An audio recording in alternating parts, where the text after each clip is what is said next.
ગુજરાત વિધાનસભા ખાતે રાજ્યપાલ આચાર્ય દેવવ્રતના અધ્યક્ષસ્થાને પ્રાકૃતિક કૃષિ સંવાદ યોજાયો હતો। આ પરિસંવાદમાં મુખ્યમંત્રી ભૂપેન્દ્ર પટેલ, નાયબ મુખ્યમંત્રી હર્ષ સંઘવી સહિત મંત્રીમંડળના સભ્યો ઉપસ્થિત રહ્યા હતા।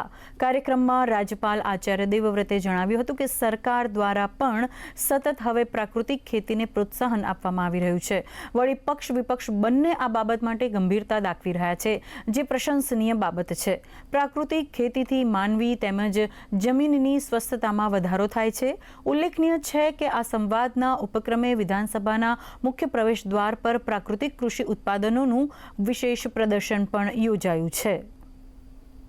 लाख करोड़ रुपए का यूरिया डीएपी विदेशों से हम मंगवाते हैं और फिर किसान इसको धरती में डालता है और उसका परिणाम कितना दुखदाई होता है वो देखिए।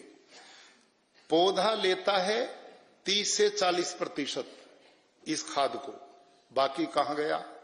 आकाश में। वहां क्या करता है?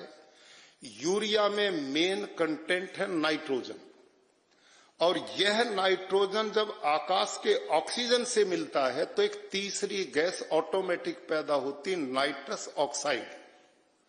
और नाइट्रस ऑक्साइड कार्बन डाइऑक्साइड से 312 गुना खतरनाक है पर्यावरण के लिए। माननीय वडाप्रधान श्री हेल्थ ऊपर आ बधा ज परिबळो आपणा हेल्थने असर करता छे અને એમણે આયુષ્યમાન કાર્ડ કાઢીને તો કેટલાય કુટુંબોને માંદગી પહેલા એટલું પાવરફુલ જેને કહેવાય કે આ કાર્ડ છે કે કેટલાય પરિવારો નિશ્ચિંત થઈ ગયા છે કે હવે કોઈ તકલીફ જીવનમાં નહીં આવે।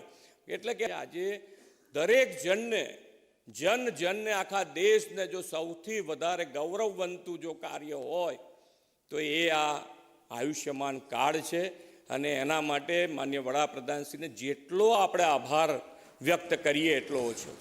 આપણા ગવર્નર આચાર્ય દેવવ્રતજી જેમણે એક મિશન તરીકે કામને હાથ ઉપર લીધું છે, ખેડૂતોની અંદર ઘણી બધી જાગૃતતા આવી છે। આપણા કૃષિ મંત્રી શ્રી જીતુભાઈ વાઘાણીજી અને તેમનું ડિપાર્ટમેન્ટ રાત દિવસ આના માટે મહેનત કરી રહ્યો છે, પરંતુ ખેડૂતો સિવાય પણ બાકીના લોકોની પણ આ જવાબદારી છે। તે માટે સમાજ જીવનના પ્રતિષ્ઠિત લોકો, વિવિધ સંસ્થાઓ, જનપ્રતિનિધિઓ અને પૂર્વ જનપ્રતિનિધિઓ સહિત એક સેમિનાર અહીંયા આગળ વિધાનસભાની અંદર થાય અને મીડિયાના મિત્રો પણ હાજર હોય। આ એક જાગૃતતાનું કામ છે।